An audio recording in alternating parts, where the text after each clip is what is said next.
હા, એક ભાઈ દવાખાને ગયો, એટલે દવાખાને ડૉક્ટર બેઠા હતા, બાયણે બેસી ગયો, એટલે ડૉક્ટરે બેલ મારી અને પટાવાળાને કે ઓલો બાયણે બેસી ગયો, અહીં કોઈ નથી, અને એને સીધો અહીં મોકલી દે. તો ઓલાને કે ભાઈ તમે અહીં બેસી ગયા કે ડાયરેક્ટ અંદર જવું જોઈએ. ઓલો કે વળી અંદર જાય, ડૉક્ટર કે લાઈનમાં ઊભા રહ્યો, પણ કે અહીં કોઈ ઊભું છે લાઈનમાં ઊભા રહે.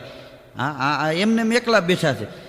અંદર બોલાવી લીધો ડૉક્ટર સાહેબે અને એને તપાસીને કીધું કે તમને કોઈ જાતનો રોગ નથી, પણ ચિંતા હોય ને એવું લાગે, તમે ચિંતા કરો છો કાંઈ? કે હા સાહેબ ચિંતા કરતો નથી, થઈ જાય છે. કેમ?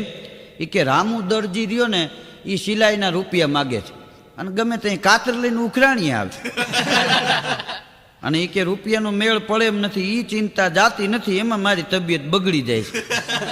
ડૉક્ટર સાહેબે શું કીધું ખબર છે? એ કે આજથી તમે રામુ દરજીને ભૂલી જાઓ, એ માગતો જ નથી એમ નક્કી કરી લ્યો, તમારે આ રોગ ગયો એમ માની લેજો.